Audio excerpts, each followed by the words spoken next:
आज हम बात करेंगे एल्केन्स के बारे में। जैसा हमने लास्ट वीडियो में पढ़ा था कि एल्केन्स वो हाइड्रोकार्बन्स होते हैं जिनमें कार्बन कार्बन एक दूसरे के थ्रू सिंगल बॉन्ड्स के थ्रू एक दूसरे के साथ सिंगल बॉन्ड्स के थ्रू जुड़े रहते हैं।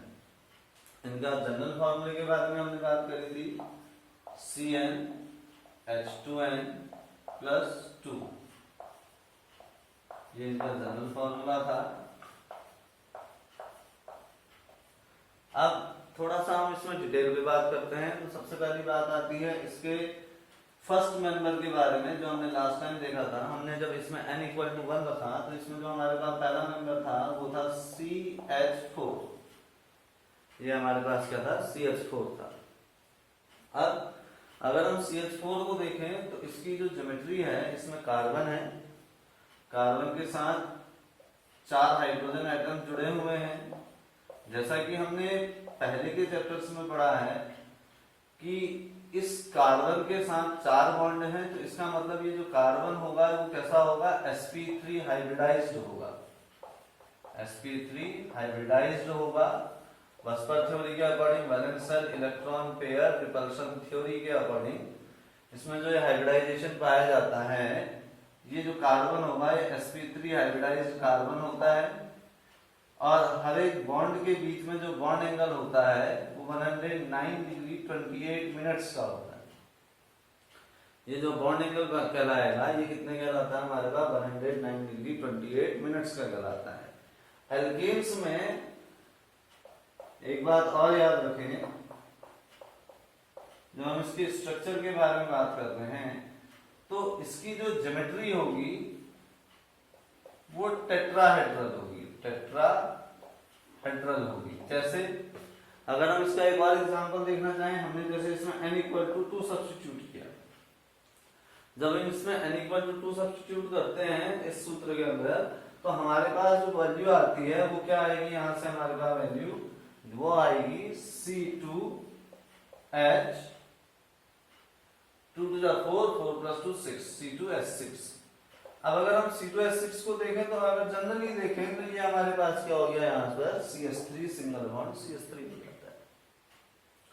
लेकिन अगर हम ज्योमेट्रिकली देखें तो ज्योमेट्रिकली अगर हमने इसको समझना है तो यहाँ पर क्या होगा, 2 कार्बन एटम्स होंगे। एक कार्बन एटम ये है, दूसरा कार्बन एटम हमारे पास इस तरीके से है।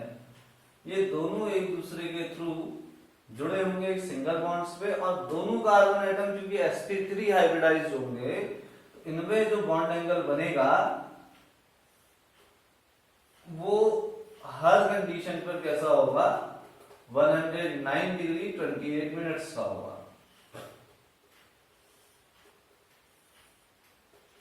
ये हमारे पास क्या हो गया, सेकंड मेंबर ऑफ एल्केन का हमारे पास स्ट्रक्चर आ गया। इसमें भी आप देखेंगे कि हर एक एंगल 109 डिग्री 28 मिनट्स का है, ठीक है ना। तो ये हमारे पास इस तरीके से होते हैं। दोनों कार्बन sp3 हाइब्रिडाइज्ड हैं और दोनों में जो ज्योमेट्री है वो कैसी बनती है, टेट्राहेड्रल बनती है।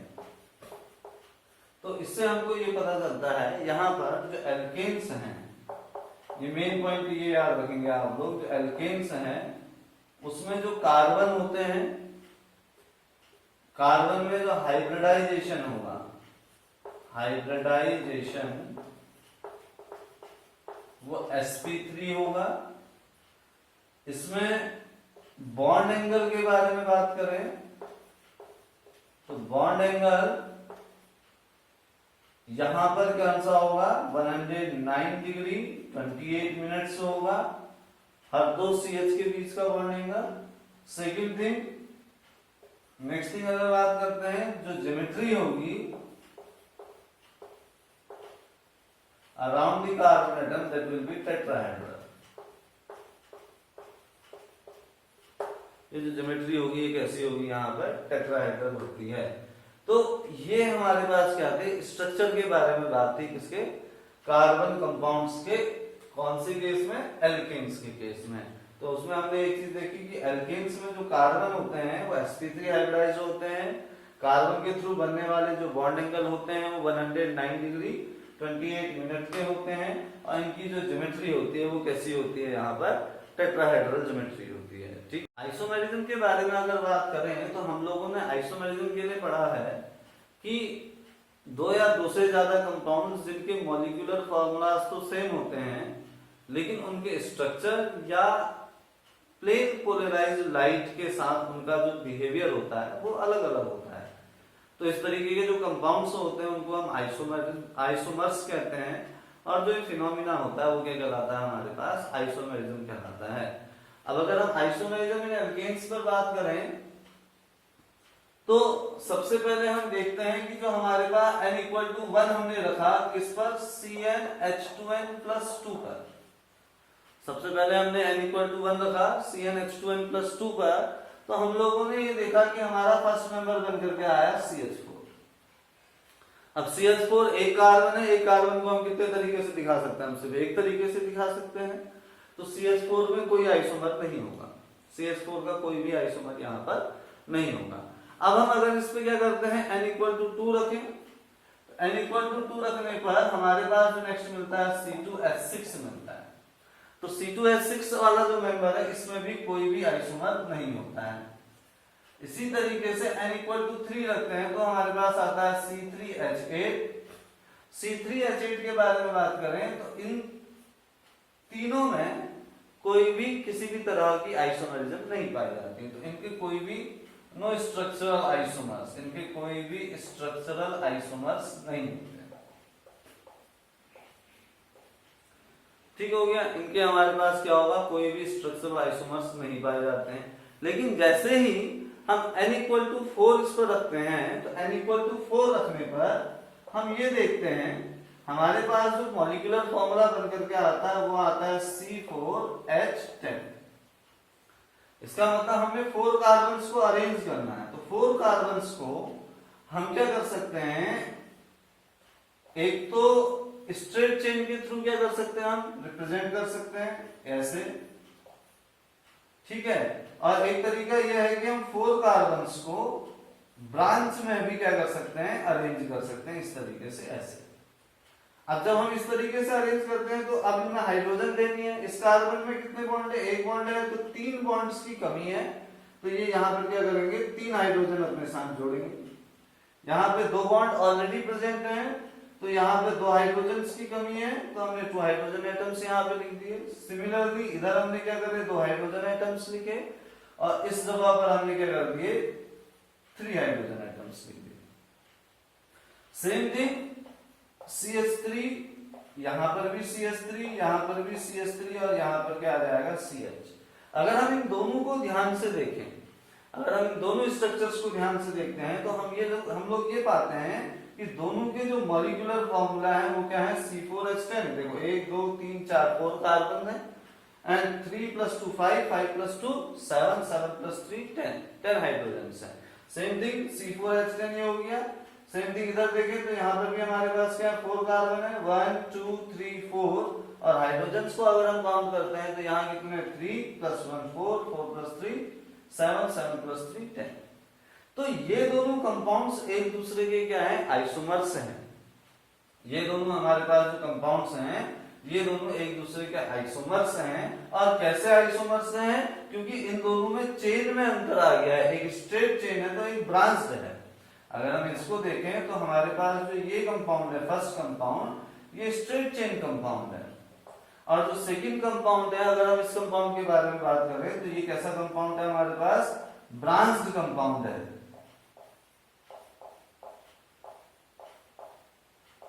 तो इन दोनों में आइसोमेरिज्म तो है, लेकिन किस तरीके की आइसोमेरिज्म है, चेन आइसोमेरिज्म है। तो ये दोनों एक दूसरे के चेन आइसोमर्स कहलाएंगे।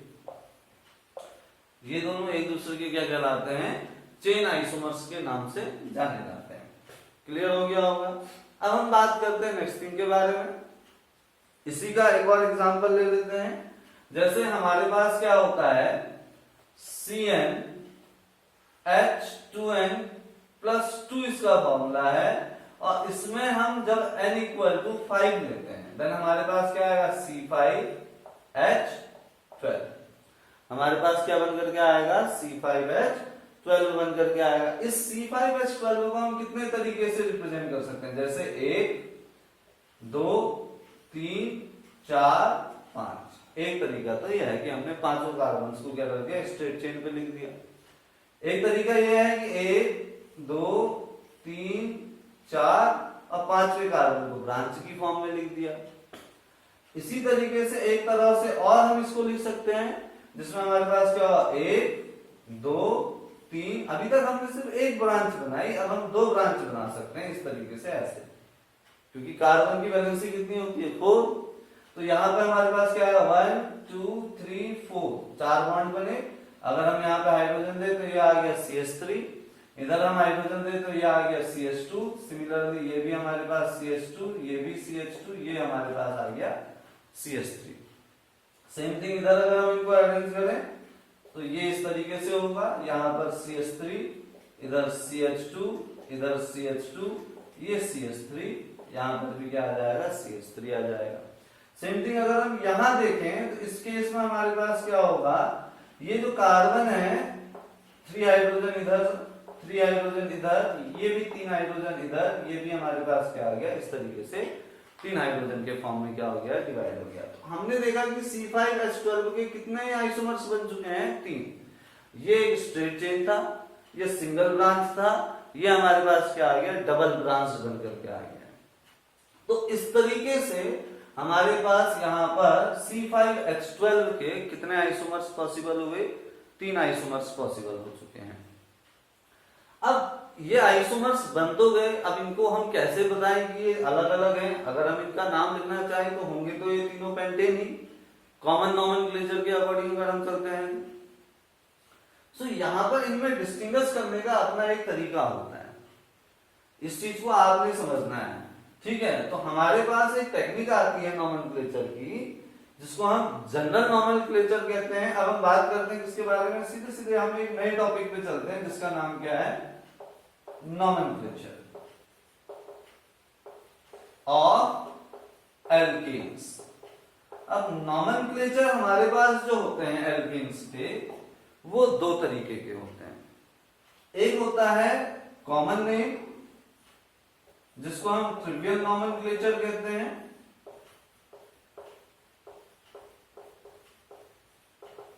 और एक नोमेनक्लेचर होता है हमारे पास IUPAC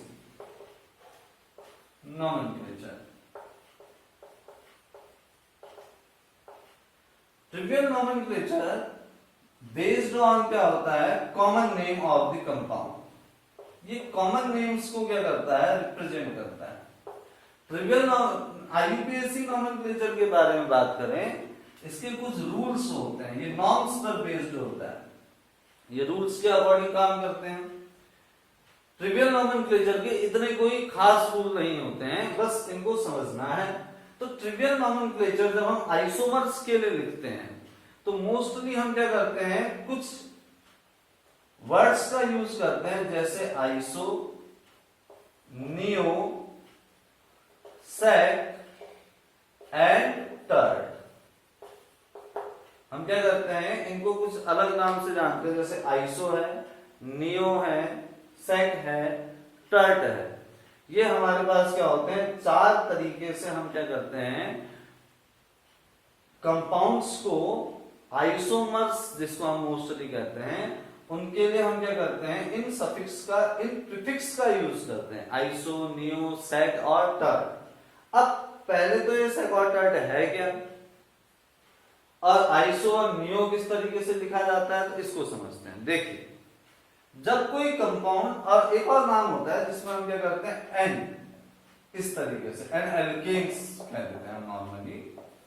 तो यहां पर याद रखें, क्योंकि ये 4 कार्बन वाला है, जैसा हम अपनी 10th क्लास में पढ़ करके आ चुके हैं कि 4 कार्बन के लिए हम ब्यूट वर्ड यूज करते हैं और साथ में सफिक्स यूज करते हैं एन।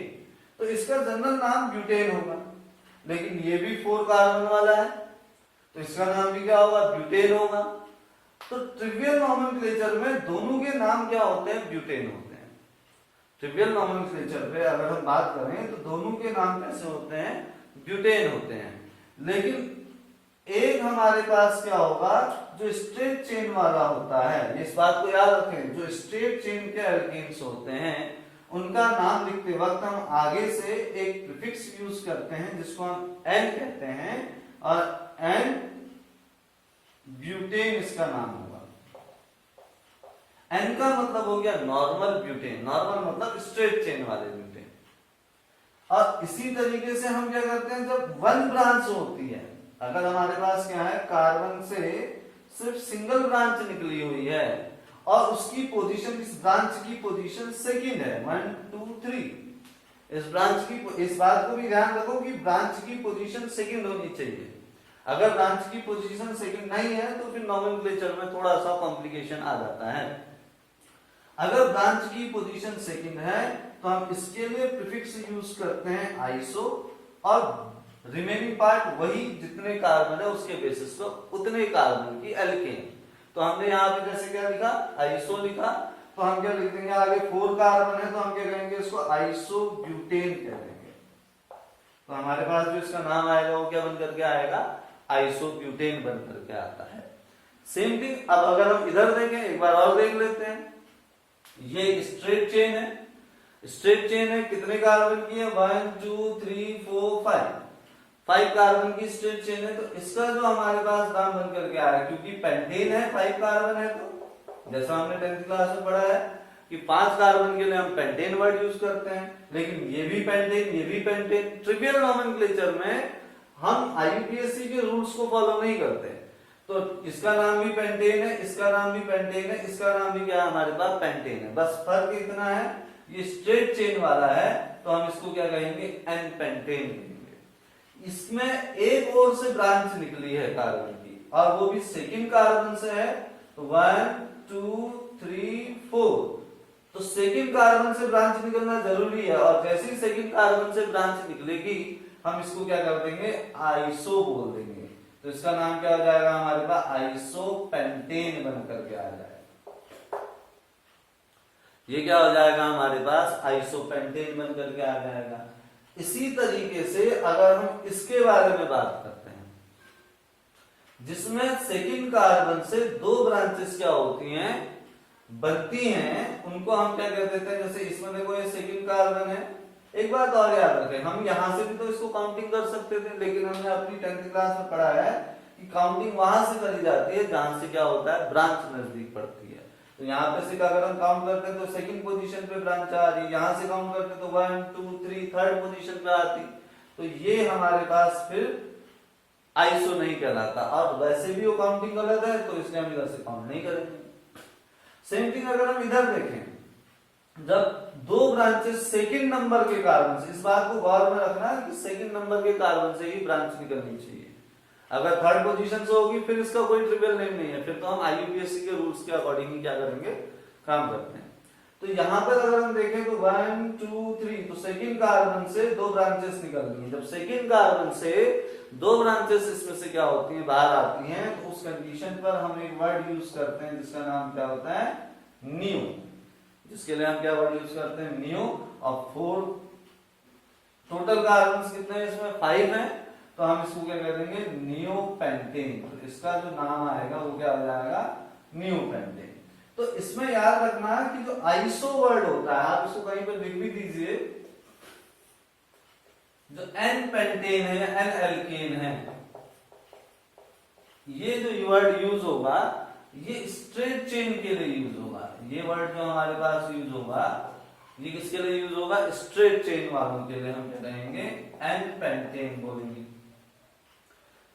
सेकंड कार्बन से एक कार्बन की अगर ब्रांच निकलती है या मिथाइल ग्रुप की ब्रांच निकलती है, इसको मिथाइल ग्रुप तो कहते हैं, तो सेकंड कार्बन से अगर हम मिथाइल ग्रुप की ब्रांच निकालते हैं, आइसो तब यूज होगा, आइसो एल्केन तब यूज होगा व्हेन मिथाइल ग्रुप, जब मिथाइल ग्रुप क्या होगा, अटैच्ड विद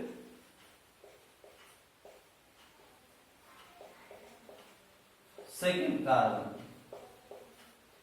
और कितने मिथाइल ग्रुप, 1 मिथाइल ग्रुप, इस बात को भी याद रखना, 1 methyl group is attached with second carbon. इसी तरीके से जो नियो वर्ड यूज होता है, इसको भी याद रखें, neo alkane, when neo alkanes के बारे में अगर हम बात करते हैं तो जब क्या होता है, two methyl groups, when two methyl groups are attached with second carbon, अगर सेकेंड कार्बन से दो मिथाइल ग्रुप जुड़ जाएंगे तो हम क्या कहेंगे, वहां पर हम न्यू वर्ड का यूज करते हैं। अब हाँ, तो अब हम बात करेंगे एल्केन्स के आईयूपीएसी नोमेनक्लेचर के बारे में। तो एल्केन्स के आईयूपीएसी नोमेनक्लेचर करने के लिए सपोज दैट हमारे पास एक स्ट्रक्चर यहाँ पे दिया गया है। पहले तो हम बात करते हैं 10th क्लास के बेस्ड, जैसे हमारे पास CH3 CH2 CH2 CH2 CH3 इस तरीके से दे दिया, तो कोई दिक्कत नहीं, हम इसका आईयूपीएसी नेम आसानी से लिख सकते हैं। हमने सिर्फ नंबर ऑफ कार्बन क्या करना है, काउंट करने हैं। जितने भी कार्बन होंगे उनकी जो पोजीशन के लिए, उनके नंबर ऑफ कार्बन के लिए कुछ न्यूमरल वर्ड्स डिफाइन होते हैं। जैसे हमारे पास जब एक कार्बन होता है तो एक कार्बन के लिए हम क्या यूज करते हैं, मैथ यूज करते हैं। दो कार्बन होगा तो हम उसके लिए एच यूज करेंगे। 3 कार्बन के लिए हम क्या यूज करते थे, प्रो। देन 4 कार्बन के लिए हम लिखते हैं यहाँ पे ब्यूट। 5 कार्बन के लिए हमारे पास आता है पेंट। 6 कार्बन की बात करें तो हमारे पास जो वर्ड आता है वो होता है हेक्स। 7 कार्बन के लिए हमारे पास आता है वर्ड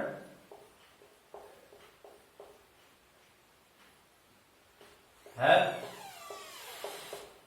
8 कार्बन के लिए अगर हम बात करते हैं तो हम क्या करते हैं, यहां पर ऑक्ट वर्ड यूज करते हैं। 9 कार्बन के लिए बात करते हैं 1 2 3 4 5 6 7 8 9, तो हम क्या यूज करते हैं यहाँ पे नॉन। और इसी तरीके से 10 कार्बन के लिए हम क्या यूज करते हैं, डेक का यूज करते हैं। ठीक हो गया, तो 10 कार्बन के लिए हम किसका क्या करते हैं, डेक का यूज करते हैं। अब इसी से आगे बात करें, जैसे हमारे पास कितने कार्बन की स्ट्रेट चेन है, 1 2 3 4 5 कार्बन की स्ट्रेट चेन है। तो 5 कार्बन की स्ट्रेट चेन के लिए 5 कार्बन के लिए हम क्या देखेंगे, यहाँ पे पेंट वर्ड यूज होता है। और आईयूपीएसी नोमेनक्लेचर लिखते वक्त हम इस पर क्या करेंगे, एक सफिक्स यूज करेंगे जिसको हम क्या कहते हैं, ए। ठीक है, तो अगर हम इसको देखें तो इसमें क्या आएगा हमारे पास, पेंट, फिर क्या यूज कर देंगे हम, ए। इसका जो नाम बन करके आ जाएगा वो क्या होगा, हमारे पास पेंटेन हो जाएगा। अब इसी तरीके से अगर हमने क्या करा, एक और लिख देते हैं straight chain, CH3 CH2 CH2 CH3, जैसे ये। अब अगर हम इसका नाम लिखना चाहें तो इसका नाम क्या होगा, क्योंकि 4 कार्बन वाला है तो 4 कार्बन वाला होने के कारण इसके नाम में क्या आ जाएगा, ब्यूट। और ब्यूट के साथ जो सफिक्स लगेगा वो क्या हो जाएगा, हमारे पास ए। तो इसका जो नाम बन करके आ जाएगा वो क्या होगा, ब्यूटेन होगा। ये नोमेनक्लेचर तो ठीक है। अब हमारे पास क्या होता है, कुछ ब्रांच वाले हो जाते हैं जिसमें क्या हो जाती है, ब्रांच बन करके आ जाती है। जैसे सपोज दैट हमारे पास एक इस तरीके से है, यहां पर हमने लिख दिया CH3, हमने क्या कर दिया, CH3 लिख दिया, बाकियों में वैलेंसी को सेटिस्फाई करा दिया कार्बन की, जो इस तरीके से है। अब अगर हम इसका नाम लिखना चाहें तो इसका नाम क्या होगा, सबसे पहले हम इसमें लॉन्गेस्ट चेन ऑफ कार्बन को क्या करते हैं, आइडेंटिफाई करते हैं। तो लॉन्गेस्ट चेन ऑफ कार्बन हमारे पास क्या है, 1 2 3 4 5, ये भी 5 कार्बन की है, 1 2 3 4 5, ये भी 5 कार्बन की। तो हम कोई भी एक चेन को सेलेक्ट कर सकते हैं, या तो इस कार्बन की चेन को या इस कार्बन की चेन को। अब जब हमने कार्बन की चेन सेलेक्ट कर दी तो हम काउंटिंग करना शुरू करते हैं, और काउंटिंग वहां से लिखते हैं। हम इधर से भी 1 2 3 4 लिख सकते हैं, जैसे 1 2 3 4 5, और हम काउंटिंग यहां से भी शुरू कर सकते हैं, 1 2 3 4 5। तो काउंटिंग वहां से शुरू करी जाएगी जिस ओर से ये जो ब्रांच यहां पर आ रही है वो क्या पड़े, नजदीक पड़े। तो अगर हम इस ओर से काउंटिंग करते हैं तो ब्रांच की पोजीशन कौन सी आ रही है, 4, और अगर हम इस ओर से काउंटिंग करते हैं तो हमारे पास जो ब्रांच की पोजीशन आ रही है वो कितनी आ रही है, 2। तो इसका मतलब ये वाली काउंटिंग हमारी सही है और ये वाली काउंटिंग क्या हमारे पास गलत है। तो जब हम काउंटिंग कर लेते हैं तो सबसे पहले हम उसका नाम लिखते हैं जिसको हमने काउंट नहीं किया है, उस कार्बन का नाम लिखेंगे जिसको हमने काउंट नहीं किया है, जिसको हम अनकाउंटेड कार्बन एटम कहेंगे। Uncounted carbon. इस अनकाउंटेड कार्बन के लिए क्या नाम आएगा, अगर ये एक कार्बन वाला है तो अनकाउंटेड कार्बन को लिखने का भी एक तरीका होता है। पहले नंबर ऑफ कार्बन काउंट करते हैं, एक कार्बन है तो उसका न्यूमरल वर्ड क्या होगा हमारे पास, यही मिथ, एथ, प्रोप, ब्यूट, पेंट, हेक्स, ऐसे। तो न्यूमरल वर्ड, फिर एक सफिक्स यूज होता है YL, जिसको हम क्या कहते हैं, आइल कहते हैं। ये क्या होगा, एज ए सफिक्स यहां पर क्या होगा, यूज किया जाता है। तो ये हमारे पास अनकाउंटेड कार्बन है, कितने कार्बन है, 1। तो इसका नाम होगा 1 कार्बन के लिए जो न्यूमरल वर्ड यूज होता है वो हमारे पास क्या, मैथ। तो हम यहाँ पे लिखेंगे मैथ और फिर क्या लिख देंगे उसके पीछे से इसका सफिक्स जो YL है। तो ये क्या बन गया हमारे पास, मिथाइल बन जाएगा। तो सबसे पहले हम क्या करते हैं, पोजीशन लिखते हैं अनकाउंटेड कार्बन की। तो कौन सी पोजीशन से जुड़ा है, सेकंड पोजीशन से। फिर उसके बाद सेकंड पोजीशन से जुड़ने के बाद उस अनकाउंटेड कार्बन का नाम क्या होगा, दैट इज मिथाइल। तो हमने यहाँ पे पढ़ा ये क्या हमारे पास मिथाइल है। उसके बाद हम टोटल लॉन्गेस्ट चेन को देखेंगे और लॉन्गेस्ट चेन का नाम जैसे हम पहले यूज कर रहे थे लिखने के लिए वैसे ही हम यहाँ पर भी यूज करेंगे। तो ये कितने लॉन्गेस्ट चेन है, कितने कार्बन की लॉन्गेस्ट चेन है, 5 कार्बन की। तो हम क्या लिखेंगे यहाँ पे, इसका न्यूमरल वर्ड होगा पेंट। फिर क्या हो जाएगा, यहाँ पर सफिक्स यूज हो जाएगा एन। तो इसका जो नाम बन करके आ गया वो क्या आ जाएगा हमारे पास, 2 मिथाइल पेंटेन बन जाएगा। इसी तरीके से एक और एग्जांपल देख लेते हैं। सपोज दैट हमारे पास एक एग्जांपल इस तरीके से ये CH3 CH2 CH CH2 CH3 CH2 CH2 CH3। मान लीजिए हमने अब किसका नाम लिखना है, हमने इसका नाम लिखना है। तो हम वही चीज काउंटिंग शुरू करेंगे, काउंटिंग वहीं से शुरू करेंगे जहां से क्या होगा, ये जो ब्रांच है वो नजदीक पड़े। सबसे पहले लॉन्गेस्ट चेन 1 2 3 4 5 कार्बन आ रहे हैं। अगर हम ऐसे देखें तो 1 2 3 4 5 6 कार्बन है। तो ये हमारे पास लॉन्गेस्ट चेन होगी। काउंटिंग यहां से करते हैं तो ये जो ब्रांच है इसकी पोजीशन 4 आ रही है। काउंटिंग यहां से करेंगे तो ये जो ब्रांच है इसकी पोजीशन क्या आ रही है, 3 आ रही है। तो हम कहां से काउंटिंग करेंगे, जिस ओर से ब्रांच की पोजीशन क्या है, कम आए। तो हम क्या करेंगे, यहां से काउंटिंग करते हैं 1 2 3 4 5 6। तो इस तरीके से हमारे पास क्या आ गया, ये काउंटिंग हो गई। फिर हम क्या करते थे, अनकाउंटेड कार्बन एटम का नाम लिखते थे। तो अनकाउंटेड के लिए कितने कार्बन है, सबसे पहले देखेंगे 2 कार्बन। 2 कार्बन का न्यूमरल वर्ड क्या है हमारे पास, इथ। तो हमारे पास क्या हो गया, इथ के साथ क्या यूज करेंगे हम, सफिक्स YL। तो ये बन जाएगा इथाइल। फिर इसकी पोजीशन लिखनी पड़ती है पहले। तो पोजीशन क्या है, 3। तो ये हो गया 3। फिर देंगे बीच में एक हाइफन जिसको हम डैश कहते हैं। तो 3 इथाइल। फिर लॉन्गेस्ट चेन ऑफ कार्बन का नाम जैसे हम स्ट्रेट चेन के लिए लिखते हैं तो हेक्स, 6 कार्बन है तो hex, then suffix that is ane. तो इसका जो नाम बन करके आएगा वो हमारे पास क्या बन करके आ जाएगा, 3 इथाइल हेक्सेन बन करके आ जाता है। इसी तरीके से हमारे पास कुछ ऐसे भी कंपाउंड्स होते हैं जिनमें, जैसे एक एग्जांपल देखिए, जिनमें क्या होता है, दोनों ओर से ब्रांचेस आती हैं। जैसे CH3 CH 2 CH C2H5 CH2 CH2 CH CH3 CH2 CH3। इस तरीके से हमारे पास एक एग्जांपल है। अगर हम ध्यान से देखें तो लॉन्गेस्ट चेन हमारे पास ये स्ट्रेट चेन ही है। 1 2 3 4 5 6 7 8 कार्बन की लॉन्गेस्ट चेन है। लेकिन इसमें एक ओर से मिथाइल है और एक ओर से क्या है हमारे पास, इथाइल है। ये जो ग्रुप है, अभी हमने बताया कि ये अनकाउंटेड है, तो इसका नाम क्या हो जाएगा, इथाइल, इस रूल के अकॉर्डिंग। और इसका नाम क्या हो जाएगा हमारे पास, मिथाइल, इसी रूल के अकॉर्डिंग। तो काउंटिंग हम कहां से बिगिन करें, क्योंकि दोनों ओर से दोनों की पोजीशन, अगर हम इस ओर से काउंट करते हैं तो 1 2 3 4 5 6 7 8, इस ओर से इसकी पोजीशन क्या आ रही है, इस वाले की पोजीशन 3 आ रही है, इसकी पोजीशन 6 आ रही है। और इस ओर से देखें तो 1 2 3 4 5 6 7 8, तो इस ओर से इसकी पोजीशन 3 आ रही है, इसकी पोजीशन 6 आ रही है। तो काउंटिंग वहां से शुरू करते हैं जहां से अनकाउंटेड कार्बन का जो फर्स्ट लेटर है अल्फाबेटिकल ऑर्डर में पहले आता है। तो इथाइल का ई और मिथाइल के एम में कौन पहले आएगा, एबीसीडी में ई फर्स्ट में आता है। तो हम काउंटिंग कौन सी सही मानेंगे, जहां से ई नजदीक बढ़ रहा होगा। तो इसका मतलब फर्स्ट काउंटिंग हमारे पास करेक्ट है, सेकंड काउंटिंग कैसी है, इनकरेक्ट है। तो नॉमेनक्लेचर लिखते वक्त भी हम इसका याद रखेंगे कि पहले हम इसको नाम दें या पहले इसको नाम दें। हम अल्फाबेटिकल ऑर्डर में ही चलेंगे, तो इसका नाम हो जाएगा हमारे पास 3 इथाइल। देन दूसरे वाले की पोजीशन लिखेंगे, वो क्या है हमारे पास 6th पोजीशन पे आएगा, तो 6 मिथाइल। उसके बाद एक स्ट्रेट चेन के नाम जो हम जैसे यूज करते हैं उसी तरीके से लिखेंगे।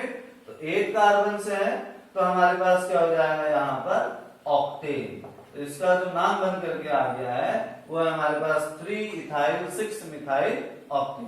तो आज हमने आईयूपीएससी के बारे में बात करी, आईयूपीएससी नॉमेनक्लेचर, आइसोमेरिज्म, ट्रिवियल नॉमेनक्लेचर के बारे में बात कर रखी है। कल हम इससे आगे की ओर को बढ़ेंगे।